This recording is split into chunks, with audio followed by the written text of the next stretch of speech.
Hello, this is the second lecture of the RCC. इसमें हम लोग एलएसएम डिजाइन के बारे में बात करने जा रहे हैं। सबसे पहले हम लोग देख लेते हैं मिक्स क्या होता है। मिक्स होता है जब हम लोग cement plus sand plus coarse aggregate को यूज़ करते हैं to get a particular strength. तो ये होता है मिक्स।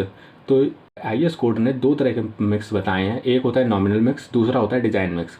नॉमिनल मिक्स वो होते हैं जो आईएस कोड ने जिनका रेशियो फिक्स कर दिया है, वो होते हैं नॉमिनल मिक्स। तो जैसे आईएस कोड ने M10, M15, M20 and M25 के सीमेंट सैंड और कोर्स एग्रीगेट का रेशियो फिक्स कर दिया है। जैसे M10 में हम लोग 1:3:6 के रेशियो में सीमेंट सैंड और कोर्स एग्रीगेट को यूज़ करेंगे। ऐसे ही M15 में 1:2:4 का रेशियो है। ऐसे ही M20 में 1:1.5:3 का रेशियो है और M25 में 1:1:2 का रेशियो है। और इसमें M का मतलब होता है मिक्स और 10 का मतलब होता है उस मिक्स की characteristic strength.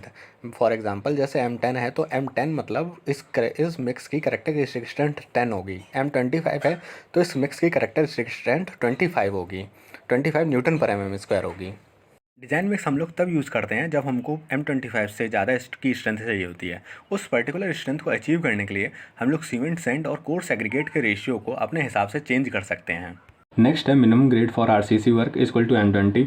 Minimum grade for RCC plus sea water, मतलब हमें कहीं आरसीसी वर्क करवाना है जहाँ पे सी वाटर हो तो उसका ग्रेड होता है M30। अगर हम लोग आरसीसी की जगह पीसीसी यूज़ कर रहे हैं सी वाटर में तो हम लोगों के लिए उसका मिनिमम ग्रेड M20 होता है।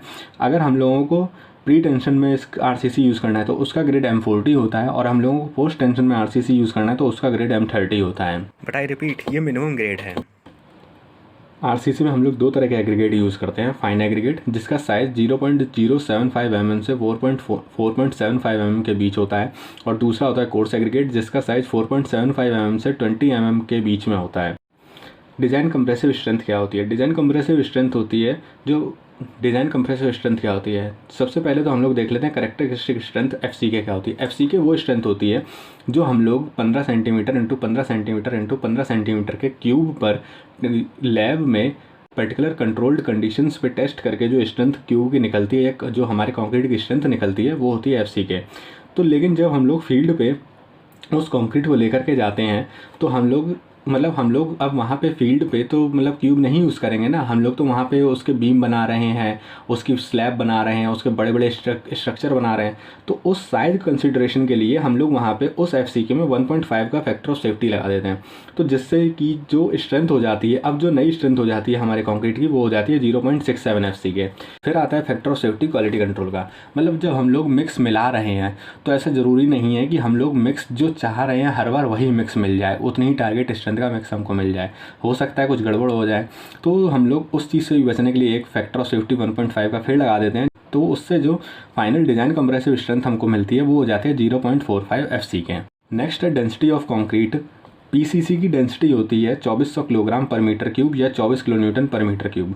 आरसीसी की डेंसिटी होती है 2500 किलोग्राम पर मीटर क्यूब या 25 kilo newton per metre cube. Next है stress strain behaviour of concrete. ये stress strain behaviour of concrete हम लोगों को लैब में क्यूब टेस्टिंग करके मिलता है, जिसमें कि हम लोग ये देखते हैं कि स्ट्रेन बढ़ाने पे कंप्रेसिव स्ट्रेंथ का वेरिएशन कैसे हो रहा है। इसमें हम लोग ये देखते हैं कि 1/3 FCK तक तो जो स्ट्रेस का वेरिएशन है वो लीनियर होता है, लेकिन उसके बाद 1/3 FCK के बाद ये नॉन लीनियर हो जाता है। और ये कर्व हर एक ग्रेड ऑफ कंक्रीट के लिए सेम रहता है। ऊपर ज़्यादा कम ज़्यादा हो सकता है, लेकिन जो कर्व का जो पैटर्न है वो यही रहता है। इसीलिए आईएस कोड हमको डिज़ाइन पर्पस के लिए सजेस्ट करता है कि जो हम लोग कर्व एज्यूम करें वो 0.002 की स्ट्रेन के बाद लीनियर हो जाए और वो 0.0035 तक ही जाए।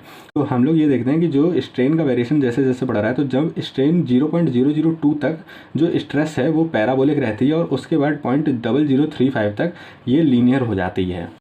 नेक्स्ट है इनिशियल टेंजेंट मॉडुलस या डायनेमिक मॉडुलस। ये तब यूज़ होता है जब हम लोगों को किसी ऐसे लोड के लिए काम करना होता है जो बहुत शॉर्ट स्पैन ऑफ टाइम के लिए हमारे बिल्डिंग या हमारे स्ट्रक्चर पर अप्लाई होगा, लाइक विंड लोड। जिससे क्या होगा कि जो उसके द्वारा इलास्टिक स्ट्रेन जनरेट होगी वो बहुत लो होगी, तब हम लोग इनिशियल टेंजेंट मॉडुलस को यूज़ करते हैं। दूसरा होता है शॉर्ट टर्म स्टैटिक मॉडुलस। ये हम लोग तब यूज़ करते हैं जब हम लोग इम्पोज्ड लोड के ऊपर काम करते हैं। इसकी वैल्यू LSM में EC = 5000 रूट FCK होती है, और WSM में इसकी वैल्यू 5700 रूट FCK होती है। हम लोग यहाँ क्रीप को कंसीडर नहीं करते हैं।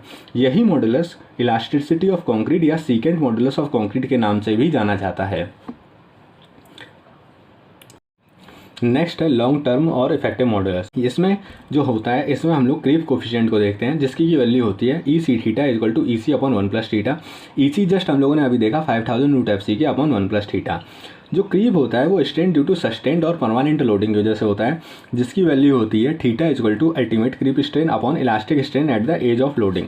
थीटा की वैल्यू कुछ पर्टिकुलर डेज के लिए अलग अलग है, जैसे 7 दिन पे थीटा की वैल्यू 2.2 होती है, 28 डे पे थीटा की वैल्यू 1.6 होती है और 1 साल पे थीटा की वैल्यू 1.1 होती है। ये थीटा क्रीप को डिनोट करता है। Thank you. इस लेक्चर में इतना ही।